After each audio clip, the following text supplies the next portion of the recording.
देखिए, मुझे बिल्कुल समझ आ रही है, आप लोगों को बेइंतहा तकलीफ़ हो रही है और आप बहुत इस वक़्त जो हैं वो दुःख में हैं कि अमेरिका और पाकिस्तान के जो ताल्लुकात हैं, वो इतने अच्छे क्यों हैं? वहाँ पे इतनी ज़बरदस्त स्ट्रैटेजिक रिलेशनशिप इनकी बिल्डअप हो गई है। डोनाल्ड ट्रंप जो है वो मैं अब भूल गई हूँ कितनी दफ़ा उन्होंने हमारी पाकिस्तान की और हमारे फील्ड मार्शल की और हमारे प्राइम मिनिस्टर की तारीफ़ें की हैं। वो जब मुँह खोलते हैं, तारीफ़ करते हैं। अब आप का दिल जलोगा, अब क्या हम इलाज कर सकते हैं? ये नहीं, आपने नहीं, नहीं, आरज़ू को तो ला के बिठा दिया, पता नहीं है इस्लामाबाद में कहाँ आरजू से रहती क्यों इतनी नहीं, आरजू से क्या अदावत है उजमा करदर? हाँ, वो देखिए, जैसे हमें आपको कोई बुलाया, दावत जैसे नहीं है। सबीन को बुलाया, वैसे ही आरजू को भी बुला लिया, वैसे ही मेजर नदीम को भी बुला लिया। हाँ, मेरी बात तो मुकम्मल होने हाँ, देना। नहीं, एकदम देखिए, मुकम्मल आप बीच में करिए। बोलते हैं तो बात तो मुकम्मल नहीं हो सकती है ना। ये आरज़ू जो है बैठी जो बोलियां लगा रही हैं, इनको अलिफ से बे कुछ नहीं पता पाकिस्तान के मुतालिक। इनको ये कोई फॉरेन मिनिस्टर बैठी हुई है पाकिस्तान की, जो ये पाकिस्तान के बिहाफ पे स्टेटमेंट्स दे रही हैं, फलानी बोली लग जाएगी, फलानी बोली लग जाएगी। वो अब अपने मुतालिक गौर करें कि भाई आप अगर बोलियां लगवा रही हैं तो ये कहाँ से बोलियां लगेंगी। देखिए, पाकिस्तान जो है वो डे वन से वो फलस्तीन के पीछे खड़ा है और हम खड़े रहेंगे। हमारा दो टोक फैसला है कि जो जेनोसाइड हो रहा है, जो कत्लो गारत हो रहा है, जो मासूम जानों को वहां पे जो शहीद किया जा रहा है, पाकिस्तान जो है वो अपनी पूरी कौम जो है वो इस वक्त फलस्तीन नहीं, गाजा में सेना भेजकर कौम के पीछे कैसे खड़ी रह जाएंगी उजमा करदर? मुझे नहीं समझ में आ रहा है ये। वहां जाकर इजराइल से लड़ेंगी गाजा में कि हमास से लड़ना है? ये आपके दिमाग का खलल है। मेरे दिमाग का क्या खलल है? ये आपके दिमाग का खलल है।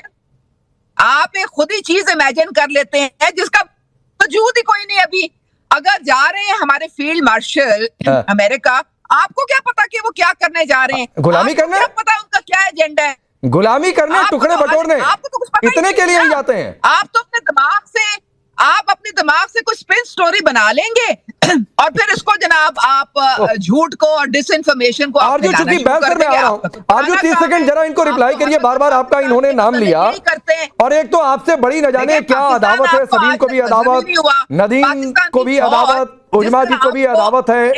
आपको पाकिस्तानी नहीं मानते। खैर चलिए, ये आप लोगों का विषय है। अभी भी उस शिकस्त से आप निकले नहीं। फिर आप चली गई। किसकी शिकस्त? काहे की शिकस्त? सुनिए आरजू को सुनिए। एक मिनट, ये तो देखिए, मेरे ख्याल से पाकिस्तान को किसी भी और की जंग में नहीं पड़ना चाहिए। पहले ये अफगानिस्तान की जंग में पड़े और उसके बाद ये हम नहीं कह रहे, ये एक बिल्कुल हकीकत है कि हमने डॉलर पकड़े और हम अफगानिस्तान की जंग में कूद गए। अब वही चीज हम जाकर गजा में करने जा रहे हैं और अफगानिस्तान के साथ आज हमारा क्या प्रॉब्लम चल रहा है सब जानते हैं, और फिर आगे वही प्रॉब्लम हमें जो है वो दोबारा देखने को मिल सकता है। मैडम, मेरी बारी है, मुझे सुन तो ले। मुझे सुनेंगी नहीं तो मुझे बुरा भला कैसे बोलेंगी? एक्सेप्ट कर लेंगे। अरे मेरी बात तो सुन ले, फिर मुझे बुरा भला कहिएगा ना। कैसे खुदारा हटा दें। ये हमको हरगिज़ बर्दाश्त नहीं है कि आप इनके पीछे पाकिस्तान का झंडा लगा दें। नहीं, ये किसी सूरत अब उजमा करदार मत आरजू की सूरत पर जाइए। अच्छा, जब तक उजमा करदार जो है वो मेरे YouTube चैनल पे आ चुकी है, मेरे टीवी चैनल पे आ चुकी है, हर जगह बैठी होती है। यहाँ कह रही है झंडा मत लगाओ, मतलब अजीब बात कर रही है मैडम। अगर कोई आपसे हटके बात करेगा तो आप कहेंगी झंडा मत लगाओ। फिर आप मेरे YouTube चैनल पे क्यों आई थी? फिर आप मेरे टीवी चैनल पे क्यों आई थी? मतलब वहां भी झंडा लगाते हैं। कमाल के लोग बुलाते हैं आप लोग कि ये बजाय अपने आर्गुमेंट से किसी को। चलिए उजमा करदार प्लीज। मैडम एक तो आपको एक्सपोज कर दिया आपने कि आप इनके YouTube चैनल पर जाकर बैठ जाती हैं, यहाँ पर आकर कहती हैं कि पाकिस्तान क्यों लिख दिया। तो रुक जाइए, ये रेडियो कमेंट्री का शो नहीं है मैडम। कम से कम सबीन और मेजर नदीम से ही सीख लीजिए। कम से कम सबीन और मेजर नदीम से सीख लीजिए कितनी डिसिप्लिन के साथ वो अपनी बारी का इंतजार कर रहे हैं। तो थोड़ा सा रुक जाइए। बोलिए आरजू जी। देखें, अगर किसी को मेरी बात अच्छी नहीं लग रही तो अपनी बात से आप मुझे गलत साबित करें ना। मेरे ऊपर पर्सनल अटैक किस खुशी में कर रहे हैं कि ये पाकिस्तानी नहीं लगती तो ये नहीं लगती तो वो नहीं लगती। तो बहरहाल बात सारी है कि हमने पहले अफगानिस्तान की वॉर में हम पड़े और वहां से हमें नुकसान हुआ और आज तक हम भुगत रहे हैं। और अगर हम फिर एक बार किसी और की जंग में गए और हमने वहां जाकर फिर कोई हिस्सा डाला तो यकीनन अमेरिका तो अपना काम निकलवा के हाथ झाड़ के चला जाएगा, जैसे वो अफगानिस्तान से चला गया। तो ये ना हो कि हम जैसे कहते हैं ना कि नजदीकी फायदे से पहले दूर का नुकसान देखना चाहिए। तो ये ना हो कि बाद में फिर हमें कोई नुकसान हो कि हम गजा पहुंचे और बाद में हम भुगतते रहे जो हम अफगानिस्तान के साथ भुगत रहे। ठीक है, अब बहल सर आपके पास आता हूं, माफी के साथ थोड़ी देर से आया आपके पास। अब ये आप जरा इन्हें समझाइए कि कैसे, क्योंकि ये मानने को तैयार नहीं है कि मुनीर की गर्दन फंसी है, ये मानने को तैयार नहीं है कि गाजा में फोर्स भेजना इजराइल को समर्थन करना है। फिर तो आरजू की बात वो सही है कि भाई ठीक है सब कुछ नीलाम है, कुछ है नहीं, या फिर मुनीर को सिर्फ अपना फायदा दिख रहा है। आपका विश्लेषण क्या है इस पूरे मसले पर?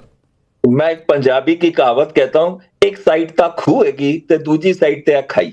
मतलब एक साइड पे पूरे का पूरा कुआं है तो दूसरी साइड पे खाई है, वो बेचारा करे तो क्या करे। अब जब इतनी इंपॉर्टेंस सडनली ट्रंप से मिल गई, जो $686 मिलियन उनको F-16 के मिले हैं, और जो एक साइड से उनको हमेशा लगता है कि इनकी साख पाकिस्तान की ऊपर जा रही है। लेकिन अगर मैं कहूं तो, ट्रूली कहूं तो आरजू जी ही एक वो है जो कि ट्रू पाकिस्तानी है, जो समझती है कि प्रॉब्लम कहां है, पॉलिटिकल ऑटोनॉमी में है। एक सबजुगेशन हो चुकी है पॉलिटिकल लीडर्स की। कहीं पे भी एक जगह होता था, कम से कम एक फसाद था कि वो पॉलिटिशियन जो है वो कठपुतली है, लेकिन अब तो डिक्टेटर पूरी तरीके से बाहर।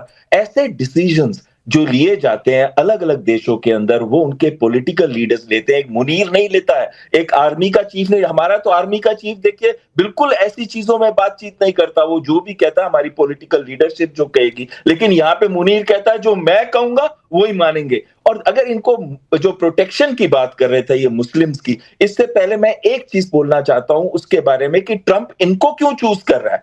वो दो कारण है। एक कि ये मुस्लिम कंट्री है, 6,60,000 की इसकी आर्मी है, न्यूक्लियर वेपन्स है इसके पास, तो उसको लगता है कि बाकी जो मुस्लिम कंट्रीज हैं, इंडोनेशिया 20,000 देने को तैयार है, लेकिन इंडोनेशिया ने एक चीज कही है कि वो बिल्कुल भी पीस एनफोर्समेंट या पीस कीपिंग नहीं, वो सिर्फ रिकंस्ट्रक्शन में और इकोनॉमिक रिकंस्ट्रक्शन और इंफ्रास्ट्रक्चर डेवलपमेंट में पार्ट लेगा। तो इनके इशक दर ने भी यही कहा पीस कीपिंग में लेंगे, लेकिन हम वो उनको डिसआर्म नहीं करेंगे। लेकिन ट्रंप ने क्यों चूज किया इनको? क्योंकि आपने इजिप्ट में वो मीटिंग देखी होगी जब शहबाज शरीफ लेट गए थे हाथ जोड़ के, और जब ट्रंप ने उनको कहा मेरे बारे में कुछ बोलिए, और आपने देखा पीछे इटालियन प्राइम मिनिस्टर मेलोनी ने भी हाथ कर दिया था। इतनी शर्म आ रही थी हमारे को भारत के अंदर कि ये देखिए एक पॉलिटिशियन प्राइम मिनिस्टर जो बिल्कुल एक लग रहा था जैसे कि वो चमचा हो ट्रंप का, या एक लैकी हो, जैसे कहते हैं ना लैकी होता है। नहीं, लेकिन बैल सर एक बात है ना कि आप झुका भी तो उसको सकते हैं जो झुके, या फिर जो झुकने की कंडीशन में हो। नहीं, इसमें एक चीज कहना चाहता हूं मैं, बड़ी अहम है। उनको ये पता है ट्रंप को कि कल अगर ये लोग 20,000 की सेना देते हैं, चाहे $10,000 पे दें या कितने में भी दें, तो जो मैं इनको कहूंगा ये करेंगे। मुनीर को कहूंगा तो मुनीर करेगा, शहबाज शरीफ को कहूंगा तो वो करेगा। अगर वो कहेंगे डिजाम करो तो ये डिजाम भी करेंगे। आज बोल रहे हैं नहीं करेंगे। आपको अगर मैं याद दिला दूं 1971 की, मैं उनको 1971 की याद दिला दूं, आप मुस्लिम्स को मारा था बांग्लादेश के अंदर, लाखों महिलाओं के साथ दुष्कर्म किए थे। ये वही पाकिस्तान आर्मी है। 25,000 फिलिस्तीनियों को इन्होंने मारा था 1970 में जॉर्डन के अंदर। ईरानियंस को बेच आए थे कि हमारी एविएशन एयर स्पेस ले ले। ये कौन से पॉलिटिशियन है? इनको शर्म भी नहीं आती कि अपने देश की साख के लिए लोग जान दे देते हैं। आपके प्राइम मिनिस्टर ठीक है, मैं आगे बढ़ता हूँ। मेजर नदीम आपके पास आता हूँ जो बहल सर ने कहा, लेकिन उससे पहले सभी सही एक कमेंट आपका। एक मिनट सर, एक मिनट उज्ज्वल जी रुक जाइए। सभी सईद, ये आपके मुल्क की तारीख में है, और ये मैं नहीं कह रहा हूं, आपके वजीर आजम, आपके डिफेंस मिनिस्टर, ये सब लोग कह चुके हैं कि हमने अमेरिका के कहने पर बहुत सारे डर्टी काम किए हैं, टेररिस्ट को ट्रेंड किया है। ठीक है, जब किया तब किया। रुक जाइए उज्ज्वल जी, जब किया तब किया। अब एक बार फिर से आप डर्टी ट्रिक करने जा रहे हैं अमेरिका के कहने पर आप लोगों की भाषा में, तो फिर हालाते अंजाम क्या होगा? आपको ये किसने कहा कि ये डर्टी ट्रिक अमेरिका ने हमें कही है? देखिए, पाकिस्तान जो कुछ करता है, हम एक आज़ाद मुल्क हैं, हम अपने मुल्क के लिए क्या सही है क्या गलत है हमें पता है। और अगर पाकिस्तान के अगर आसिम मुनीर अमेरिका जा रहे हैं, डोनाल्ड ट्रंप से मुलाकात के लिए जा रहे हैं, तो उनको पता है कि उन्होंने वहां पर जाकर क्या करना है। आप लोगों के जिस किस्म के ब्रिगेडियर और उस लेवल के बंदे यहाँ पर बैठे हो, तो माजरत के साथ मैं मैडम प्लीज मैं रोक, आज मैं किसी को टोक नहीं रहा हूँ, मैं आपको टोकता हूँ। ये किस किस्म के ब्रिगेडियर? मैंने मेजर नजीर को तो कहा नहीं कि किस किस्म का मेजर बिठा रखा है, कैसे कैसे किस किस्म के मेजर बना रखे हैं। मेजर आपके यहाँ का फील्ड मार्शल मुनीर मौलवी ज्यादा बनता है, मैं उस पर टिप्पणी तो कर नहीं रहा हूं, तो मत बौखलाइए मैडम इतना। दुनिया जानती है कि गाजा में स्टेबलाइजेशन फोर्स कौन बना रहा है, किसने इसका दुनिया के सामने ऐलान किया है। ट्रंप ने ऐलान किया है। आप आंखें बंद कर लेंगी तो रात और अंधेरा नहीं हो जाएगा। और मुनीर की इस मुलाकात का ये पूरी दुनिया जानती है कि पहला बड़ा एजेंडा यही है कि वहां पर पीस फोर्स में जाना है। बीच में नहीं बोली, बीच में हाँ ठीक है, मैं बीच में नहीं आता, तो मत कहा करिए। फिर आप अपनी मुल्क में अपनी सेना को देखिए, किस किस किस्म की सेना है जो साबुन तेल गदा सब बेच देती है। हमने तो नहीं कहा आप झूठ बोल रहे हैं, हमने तो नहीं कहा कि आप झूठ बोल रही हैं। सभी ने अपनी बात पूरी करिए, प्रोटेक्ट करता है 30 लाख। मुझे तो हैरानगी ये है कि पाकिस्तान में रहते हुए हमें इतनी टेंशन नहीं है कि क्या कुछ हो रहा है। भारत में आप लोगों को जंग आप लोग हारे, अपनी फौज पर ध्यान दीजिए, बजाय इसके कि हमारी